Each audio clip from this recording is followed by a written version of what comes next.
ल स्टार्ट गरौँ हामी। आज चाहिँ हामी गॉस थ्योरी एप्लिकेशन्स हेर्दैछौँ, गॉस थ्योरमको एप्लिकेशन्सहरू। त्योभन्दा अगाडि एउटा क्वेशन्स गरौँ न त, पहिला अलिकति आइडिया लिउँ।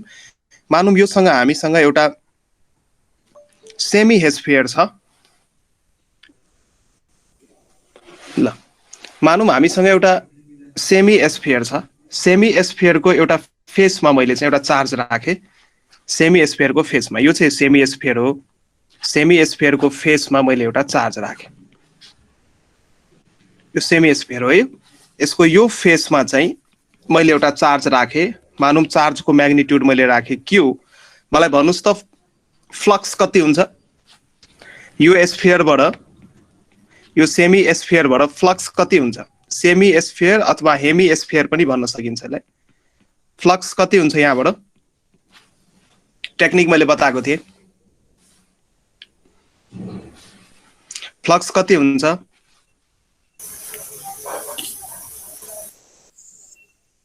Q by epsilon naught को हाफ।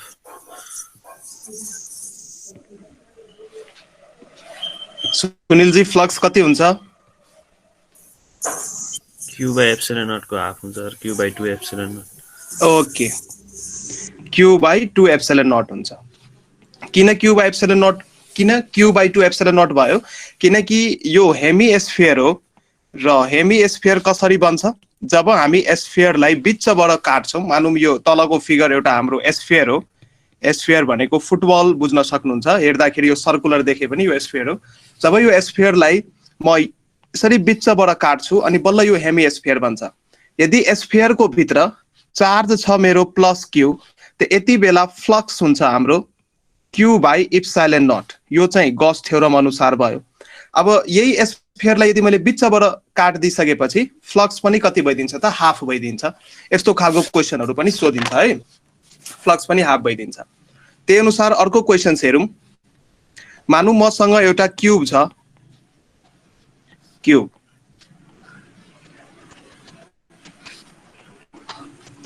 मानौँ मसँग एउटा के छ? क्यूब छ, ठिक छ। र यसको सेन्टरमा मैले चार्ज राखेँ। यसको सेन्टरमा मैले चार्ज राखेँ। अब क्यूब त एउटा क्लोज फिगर हो, 3 डाइमेन्सनल फिगर हो, क्लोज फिगर हो। अब क्लोज फिगर भइसकेपछि यदि क्यूबबाट फ्लक्स सोध्यो भने flux through the cube total flux हो यो हुन्छ charge enclosed by epsilon not. तर क्वेसनमा सोधियो यो फेसबाट कति फ्लक्स निस्किन्छ त? यो फेसबाट स्याडेड पोर्सन्सबाट कति फ्लक्स निस्किन्छ त्यो भन्नु त? स्याडेड पोर्सन्सबाट कति फ्लक्स निस्किन्छ? टोटल फेसबाट फ्लक्स निस्किन्छ हाम्रो क्यू बाई इप्सिलोन नट। त एउटा फेसबाट कति निस्किन्छ त? यो फेसबाट कति निस्किन्छ त? फ्लक्स निस्किन्छ क्यू बाई 6 इप्सिलोन नट। दुईटा फेस भन्यो भने यसकै 2 टाइम्स गर्नु पर्यो हैन? दुईटा फेस गर्यो भने यसकै 2 टाइम्स गरेर निकाल्न सक्छौँ। 3वटा फेस भन्यो भने एउटाबाट कति फ्लक्स निस्किन्छ त्यो पहिला निकाल्नु र 3वटा फेस भनेको छ भने मल्टिप्लाई बाई 3 गर्नु। त्यसरी गर्न सक्नुहुन्छ है। अब अर्को क्वेसन यस्तै टाइपमा हेरौँ। अर्को क्वेसन पनि हेरौँ। मानौँ हामीसँग फेरि एउटा क्यूब दियो। मानौँ हामीसँग फेरि एउटा क्यूब दियो र यो भन्दा अगाडिको केसेसहरुमा हामी चार्जलाई चाहिँ सेन्टर्डमा राखिरहेका थियौं। त्यो 3 डाइमेन्सनल बडीको सेन्टर्डमा चार्ज थियो। तर अहिले चाहिँ म मानौँ चार्जलाई के गरे त कुनै एउटा कर्नरमा राखिदिए। यो कर्नरमा मैले चार्ज राखे क्यू। अब भन्नु त फ्लक्स कति निस्किन्छ? अब भन्नु फ्लक्स कतिवटा निस्किन्छ? ठ्याक्कै एउटा कर्नरमा राखिदिएको। सो यस्तो बेला चाहिँ के बुझ्नु पर्यो? अब यो जुन चार्ज मैले सानो क्यू राखेको छ, अब यसलाई चारैतिरबाट कभर गर्नको लागि हामी 8 वटा क्यूब चाहिन्छ है। 8 वटा क्यूब। 8 वटा क्यूबलाई यो क्यूबको साइडको एलोङ यदि हामी राख्छौं भने 8 वटा क्यूब, यो याद गर्न सक्नुहुन्छ। यो कुरो सोधिरा हुन्छ क्वेशन्स यहाँबाट। यस्तो खालको क्वेशन छ भने 8 वटा क्यूब राख्यो भने बल्ल यो सानो क्यू चाहिँ सेन्टरमा आउँछ। सो 8 वटा क्यूब छ भने बल्ल यो सेन्टरमा आउँछ। सो 8 वटा क्यूब राख्यो भने त्यति बेला फ्लक्स भइदिन्छ हाम्रो चार्ज बाई इप्सिलोन नट। तर एउटा क्यूब मात्रै यहाँ छ, त्यसैले फ्लक्स कति हुन्छ त यो केसमा? भन्नु भन्नु Q by 8 epsilon naught. So यो स्ट्यान्डर्ड क्वेशन्सहरु हो, याद गर्नु होला.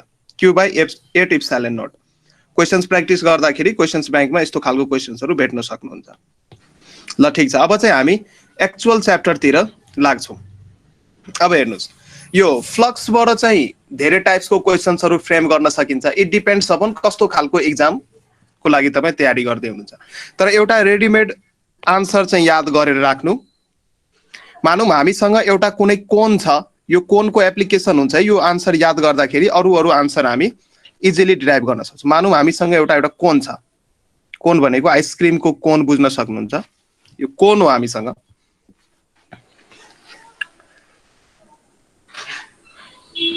र यो एंगल दिएको छ थीटा. यो फिगर चाहिँ हाम्रो कोण हो. र यो कोणको भर्टेक्समा मैले के गरे त एउटा चार्ज Q राख्दिए. कोणको भर्टेक्समा मैले चार्ज राखे र अब म भन्दै छु यो पोर्सन्सबाट कति फ्लक्स निस्किन्छ, यो स्याडेड रिजनबाट कति फ्लक्स निस्किन्छ. सो याद गर्नु यो कुरा. सो कोणको केसमा यदि चार्जलाई हामी भर्टेक्समा राख्छौं भने त्यति बेला कति फ्लक्स निस्किन्छ त Q by 2 epsilon naught 1 minus cos theta. यति फ्लक्स निस्किन्छ. यसको डेरिभेसन गर्दिनु पर्छ भन्नु पर्छ भने म गर्छु. यसको डेरिभेसन पर्छ कि याद गर्नुहुन्छ यो कुरा? याद गरिहाल्छौं सर. ल ठीक छ.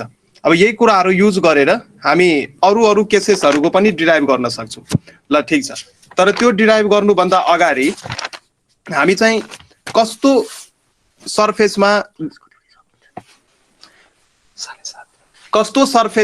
हामी गॉसियन थ्योरम एप्लाई गर्छौं. सो गॉस थ्योरम सबै खालको सरफेसमा हामी एप्लाई गर्न सक्दैनौं.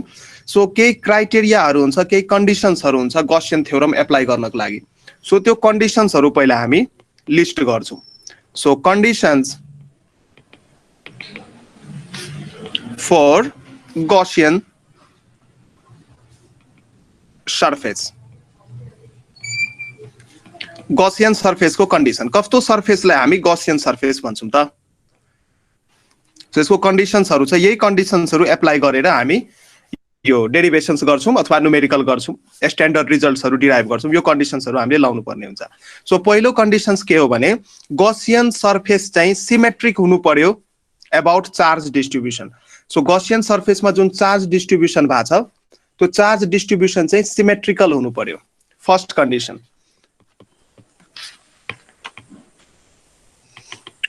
The Gaussian surface should be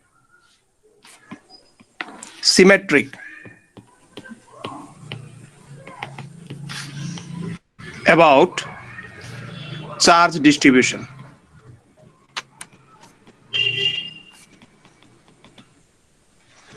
charge distribution यसमा सिमेट्रिक हुनु पर्यो अथवा सिमेट्रिकल चार्ज डिस्ट्रिब्युसन हुनु पर्यो गॉसियन सरफेसमा. यो चाहिँ पहिलो कन्डिसन भयो. अर्को कन्डिसन इलेक्ट्रिक फिल्ड जुन छ त्यो पनि सिमेट्रिक हुनु पर्यो गॉसियन सरफेसको सबै पोइन्टमा. सिमेट्रिकको मिनिङ यहाँ इक्वल अथवा कन्स्ट्यान्ट बुझ्न सक्नुहुन्छ. सो इलेक्ट्रिक फिल्ड पनि त्यो हामीले जुन गॉसियन सरफेस सेलेक्ट गर्छौं त्यो गॉसियन सरफेसमा इलेक्ट्रिक फिल्ड पनि के हुनु पर्यो त सिमेट्रिक हुनु पर्यो. The electric field must be symmetric.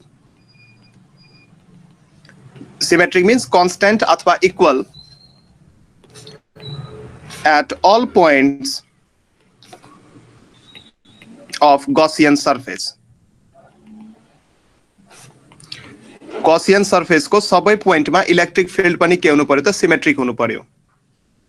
यदि यस्तो छैन भने हामी गॉस थ्योरम लगाउँदाखेरि हामीले अप्ठ्यारो हुन्छ. सो गॉस थ्योरम युजफुल हुँदैन त्यो केसमा.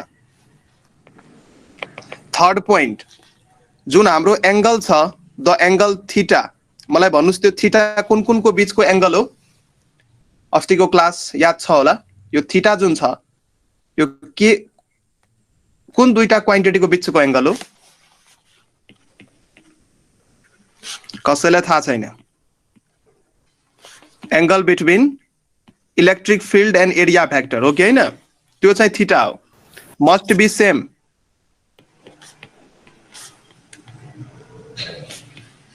at all points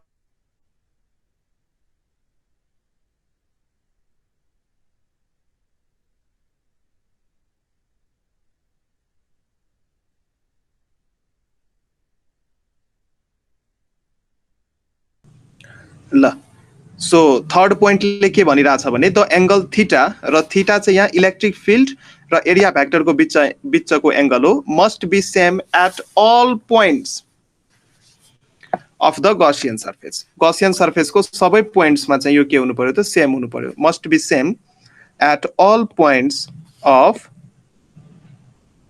Gaussian surface Gaussian surface को सबै पोइन्ट्समा अब यति भइसकेपछि अब चाहिँ हामी एउटा अझै पोइन्ट छ त्यो पनि लेखौं गॉसियन सर्फेस जुन छ त्यो कुनै पनि पोइन्ट चार्जबाट चाहिँ पास हुनु भएन त्यो पोइन्ट चार्ज गॉसियन सर्फेस भित्र हुनु पर्यो इनसाइड द गॉसियन सर्फेस हुनु पर्यो तर त्यो पोइन्ट चार्जबाट चाहिँ गॉसियन सर्फेस पास हुनु भएन गॉसियन सर्फेस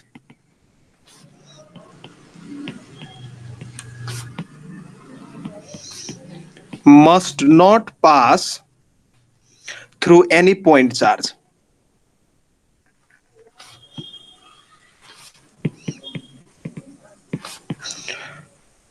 Point charge बाट पास हुनु भएन अब यति भइसकेपछि अब हामी गॉसियन ल माथिको जुन एउटा यो फर्मुला हामी लेखाएको थियौं यो फर्मुलाको युज हेरिहालौं न यो फर्मुला कुन केसमा युज हुन्छ जस्तै तपाईलाई कुनै एउटा क्वेशन दियो मानौं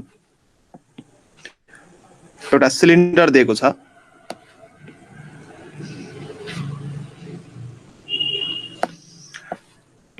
यसको लेन्थ दिएको छ 2r सिलिन्डरको लेन्थ दिएको छ 2r र यसको ठ्याक्कै सेन्टरमा हामीले चार्ज राखेका छौं q र यसको रेडियस दिएको छ r यो जुन सिलिन्डर ड्रा गरेका छौं यसको रेडियस दिएको छ r अब क्वेशन्सले के भन्दै छ भने find the electric flux due to q र q लाई चाहिँ हामी कहाँ राखेका छौं सेन्टरमा at centre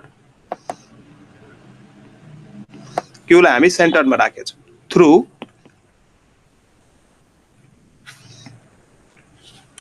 curved surface of cylinder ल सिलिन्डर को कर्व्ड सर्फेस बाट चाहिँ कति फ्लक्स निस्किन्छ त्यो चाहिँ निकाल्नु पर्यो सो यस्तो खालको क्वेशन्स गर्नको लागि अब हेरौं हामी क्वेशन्स यो कसरी गर्छौं त्यो सिलिन्डरलाई मैले यसरी ड्रा गरे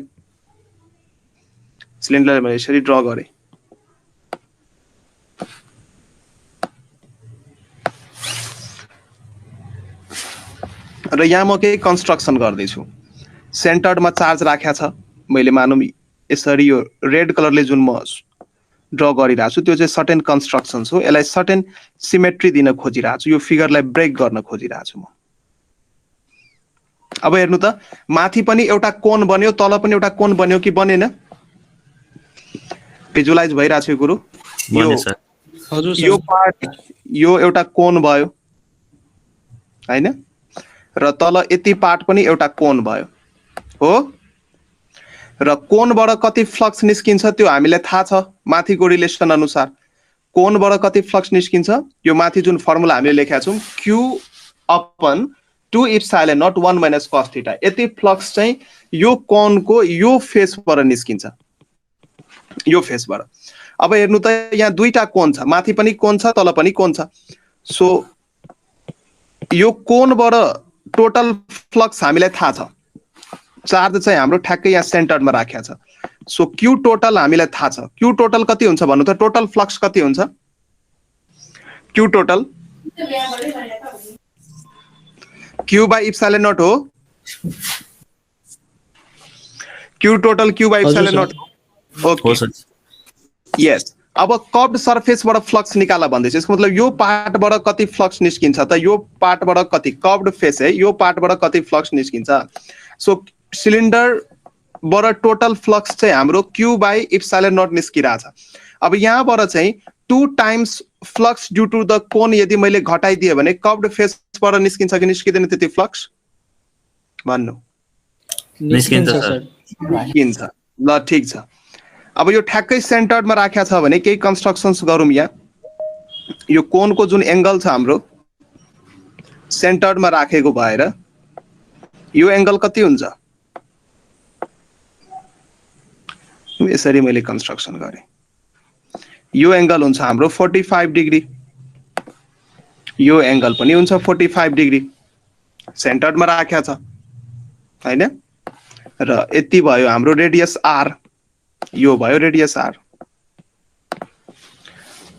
सो दुईटा कोनबाट कति फ्लक्स निस्किन्छ त्यो पहिला निकाल्नु so flux through two cones दुईटा कोन्सबाट कति निस्किन्छ सो 2 इन्टु र एउटा 2 इन्टु फ्लक्स थ्रु वन कोनबाट कति हो flux q by 2 epsilon not 1 minus cos theta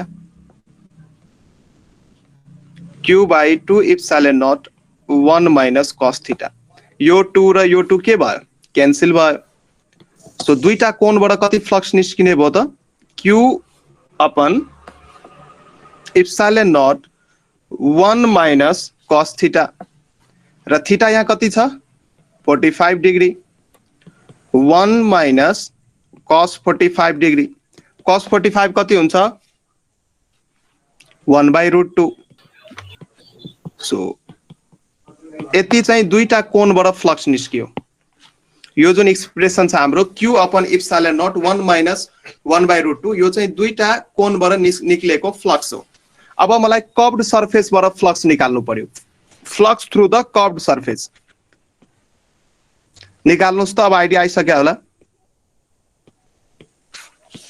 so यसको लागि पहिला टोटल फ्लक्सबाट घटाउने total flux minus flux through two cones total flux हाम्रो कति हो q बाई इप्सिलोन नट र दुईटा कोनबाट फ्लक्स कति निस्किया छ हाम्रो q by epsilon not 1 minus 1/√2 हो कि हैन हो सर हजुर sir okay so q by epsilon naught common लिनुस् यहाँ हुने भो 1 minus of 1 minus minus plus 1/√2 plus 1 minus 1 cancel हुने भो so q by √2 times epsilon not यो चाहिँ फ्लक्स थ्रु कर्व्ड सर्फेस भयो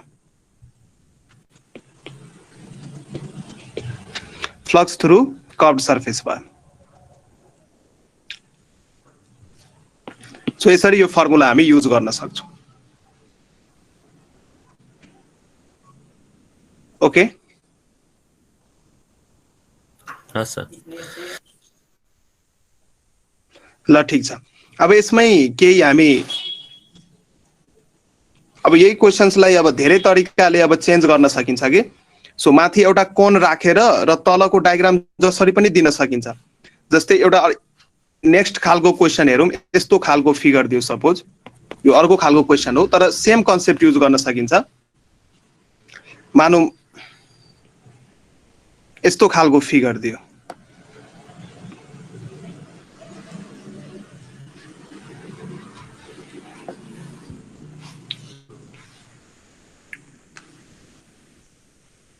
जे नि दिन सकिन्छ है यो मानौं यस्तो खालको फिगर दियो ठीक छ अब यो फिगरले के अब यो क्वेशन्सले के अब यहाँ क्वेशन सोधिरा छ सेम कुरा find the flux due to q through curved surface of container यो कन्टेनर को कर्व्ड सर्फेसबाट फ्लक्स निकाल्नुस् त कर्व्ड सर्फेस भनेको यति पार्ट हो यो माथिको यो अगाडि यो ठ्याक्कै माथिमा जुन कोन पार्ट छ कोन पार्टलाई छोड्दिने र बादमा यो सबै कर्व्ड फेसेस भयो र यहाँ मानौं हाम्रो चार्ज राखेको छ q अब चार्ज के छ कम्प्लिटली इन्क्लोज्ड छ so total flux through the container के हुने भयो total flux through the container so flux through the container यो चाहिँ टोटल फ्लक्स हो so charge enclosed upon epsilon not यो टोटल फ्लक्स भयो अब माथिको कोनबाट कति फ्लक्स निस्किन्छ फर्मुला थाहा छ हामीलाई फ्लक्स थ्रु द कोन यो हुने भयो q/2 epsilon not 1 minus cos theta यो स्ट्यान्डर्ड फर्मुला है याद गर्नु होला यो अब थीटा त अब ठ्याक्कै अघि त सिलिन्डर दिएको भएर हामी 45 डिग्री भन्यौं सिमेट्रीबाट त अब यहाँ त जस्तो खालको नि डायग्राम दिन सक्छ कि तल जे नि झुन्ड्याउन सकिन्छ सो थीटा हामीलाई थाहा छैन थीटा थाहा छैन भने हामी रेशियो चेन्ज गर्न सक्छौं cos थीटा भनेको के हो बेस अपन हाइपोटेन्युस सो यति पार्ट कति हुने भयो यो पार्ट यो h र r भइसकेपछि यति पार्ट कति हुने भयो root under h square plus r square हुने भयो पाइथागोरस थ्योरम अनुसार हो यही लगाइदिनुस् सल्भ गर्नुस् यसलाई q/2 epsilon not 1 minus cos theta भनेको base upon hypotenuse so base भयो h अनि हाइपोटेन्युस भयो हाम्रो root under h square plus r square अब यो चाहिँ हाम्रो कोनबाट फ्लक्स भयो अब कर्व्ड सर्फेसबाट फ्लक्स कति निस्किन्छ total flux minus flux through the cone therefore flux through curved surface बाट फ्लक्स निस्किन्छ कति flux through the container minus flux through the cone यो डायग्राममा दुईटा कोन छैन त्यसैले 2 ले मल्टिप्लाई हामी गरिनौं यदि दुईटा कोन यदि बन्थ्यो भने हामी बनाउँथ्यौं सिलिन्डरको केस जस्तो कन्सेप्ट चाहिँ मात्रै बुझ्नु सो कन्टेनरबाट टोटल फ्लक्स कति निस्किरहेछ q/इप्सिलन नट र कोनबाट कति फ्लक्स हो q/2 इप्सिलन नट 1 माइनस h/रूट under h square plus r square so this is the answer अब यसलाई कमन समन आइराछ भने कमन लिनु q/इप्सिलन नट हुने भयो यो भयो 1 माइनस माइनस फेरि प्लस फेरि यहाँ प्लस हुने भयो सर माइनस हुन्छ होला त मैले के मिस्टेक गरे 1 माइनस 1 चाहिँ हुन्छ होला ओके -1 हुने भयो यहाँ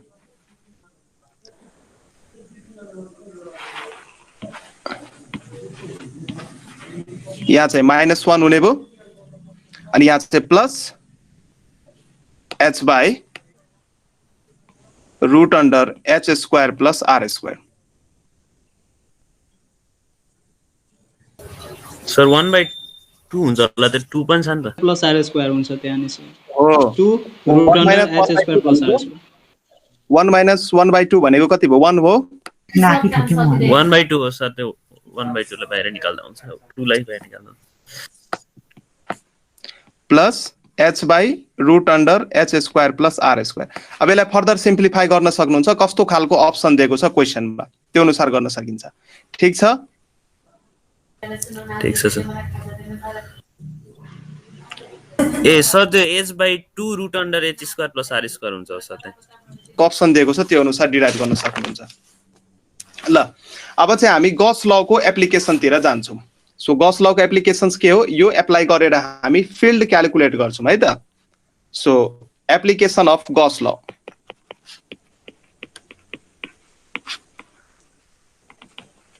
एप्लिकेसन अफ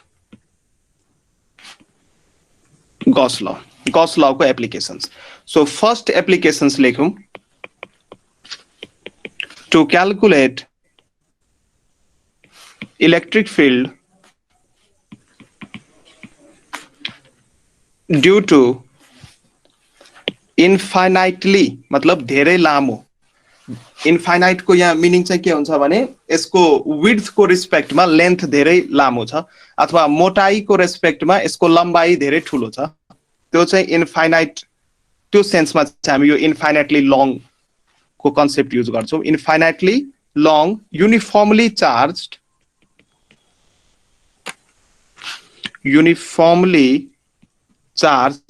वायर सो एउटा हाम्रो infinitely long uniformly charged wire छ अब त्यो युनिफर्मली चार्ज्ड वायर को कारणले फिल्ड कति हुन्छ त at a certain distance r त्यो चाहिँ हामी क्याल्कुलेट गर्छौं सो मानौं यस्तो इन्फाइनाइटली लङ वायर हामीसँग छ इन्फाइनाइटली चार्ज लङ वायर। यसको विड्थ को रेस्पेक्टमा यसको लम्बाई के छ त बढी छ।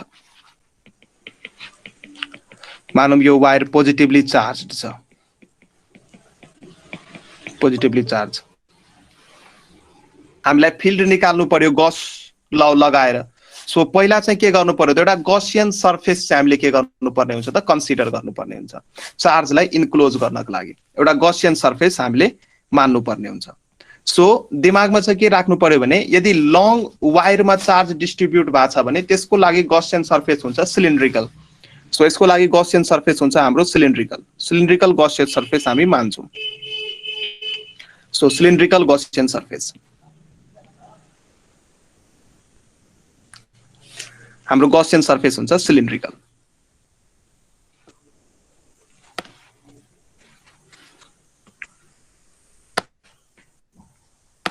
यो सिलिन्ड्रिकल गसियन सर्फेस मैले माने। अब यहाँ तीनवटा फेसेस हामी हेर्न सकिन्छ। माथिको दुईटा सर्कुलर फेस, माथि र तलको दुईटा सर्कुलर फेस र एउटा कर्भ्ड फेस। यो चाहिँ हाम्रो कर्भ्ड फेस हो। माथिको सर्कुलर फेस भयो अनि छेउछेउको चाहिँ सिलिन्ड्रिकल भइसकेपछि छेउछेउको पार्ट चाहिँ कर्भ्ड फेस हुने भयो, माथि र तल चाहिँ के हुने भयो त सर्कुलर फेस हुने भयो। अब चाहिँ कति फ्लक्स निस्किन्छ त त्यो क्याल्कुलेट गरौँ पहिला। सो यहाँ तीनवटा पार्टबाट फ्लक्स निस्किन्छ, माथिबाट पनि फ्लक्स निस्किन्छ, तलबाट पनि फ्लक्स निस्किन्छ र यो कर्भ्ड पार्टबाट पनि फ्लक्स निस्किन्छ। सो तीनवटा पार्टबाट फ्लक्स निस्किन्छ। सो तीनटै पार्टबाट पहिला हामी फ्लक्स निकाल्छौँ फर्मुला लगाएर र जति फ्लक्स आउँछ त्यसलाई चाहिँ हामी गस थ्योरमसँग इक्वेट गर्छौँ। ठिक छ। सो यहाँ हामी के गर्छौँ त्यो अलिकति लेखौँ। मानौँ ल्याम्डा जुन छ यो हाम्रो लिनियर चार्ज डेन्सिटी हो। Linear charge density, charge per unit length, charge per unit length. अब यो रड जुन छ हाम्रो इन्फाइनाइटली लङ छ, इन्फाइनाइटली लङ छ। सो इन्फाइनाइटली लङ भइसकेपछि पुरै रडलाई नै हामी एकोमोडेट गर्दैनौँ कि गसियन सर्फेसमा, यसको सर्टेन पार्टलाई लिन्छौँ, सर्टेन पार्ट लिएर हामी काम गर्छौँ। अब मानौँ आर डिस्टेन्स अपार्ट मलाई फिल्ड निकाल्नु छ, यहाँबाट आर डिस्टेन्स अपार्ट मलाई फिल्ड निकाल्नु छ। सो त्यही पोइन्ट जुन पोइन्टमा तपाईँलाई फिल्ड निकाल्नु छ त्यही पोइन्टको एलोङ गसियन सर्फेस पर्नु पर्यो। So R distance apart field निकाल्नु, मानौँ यो रड छ हामीसँग र यसको आर डिस्टेन्स अपार्ट फिल्ड निकाल्नु छ भने यही आर डिस्टेन्सबाट यसरी गसियन सर्फेस हामीले ड्र गर्नुपर्ने हुन्छ, गसियन सर्फेस ड्र गर्नुपर्ने हुन्छ। So linear charge density, charge per unit length, charge per unit length. So यसको युनिट हुने भयो कलम पर मिटर, चार्जको युनिट कलम र लेन्थको मिटर, कलम पर मिटर। अब हामी फिल्ड क्याल्कुलेट गरौँ डिफ्रेन्ट सर्फेसेसहरुबाट। मैले यहाँ केही कोरेको छु, यसलाई म रब गरेँ। अब यो सर्फेसेसहरुको नाम दिनु पहिला। मानौँ मैले माथिको सर्फेसको नाम दिए 1, तलको सर्फेसको नाम दिए 2 सर्कुलर सर्फेस र जुन हाम्रो कर्भ्ड फेस छ कर्भ्ड फेसको नाम दिए 3। तीनवटा फेसेस छ यहाँ। ठिक छ। अब माथिको फेसको एरिया भेक्टरको डिरेक्सन्स भन्नु त आउटवार्ड हुन्छ। यो प्लेट हो, माथि सर्कुलर प्लेट भइसकेपछि एरिया भेक्टरको डिरेक्सन के हुन्छ आउटवार्ड। सो यसको सबै पोइन्टमा एरिया भेक्टरको डिरेक्सन हुन्छ आउटवार्ड। तलको पनि फेसेसमा एरिया भेक्टरको डिरेक्सन ड्र गर्नु, यो पनि हुन्छ आउटवार्ड हैन। कर्भ्ड फेसमा कस्तो हुन्छ, कर्भ्ड फेसमा पनि हुन्छ आउटवार्ड, एरिया भेक्टरको डिरेक्सन आउटवार्ड। यता पनि के हुने भयो त आउटवार्ड हुने भयो, एरिया भेक्टरको डिरेक्सन्स आउटवार्ड। ठीक छ। अब हेर्नु सेन्टर्डमा हामीले पोजिटिभली चार्ज्ड कन्डक्टर राखेको छ। सो पोजिटिभ चार्जबाट के हुन्छ त फिल्ड निस्किन्छ बाहिर। सो चारैतिरबाट फिल्ड निस्किन्छ, यहाँ यताबाट निस्किन्छ फिल्ड, यता पनि निस्किन्छ। यो इलेक्ट्रिक फिल्ड हो, यो पोजिटिभ चार्जबाट फिल्ड निस्किन्छ, यो चारैतिरबाट फिल्ड निस्किन्छ। यो सबै इलेक्ट्रिक फिल्डको मैले यहाँ डायग्राम बनाइरहेको छु।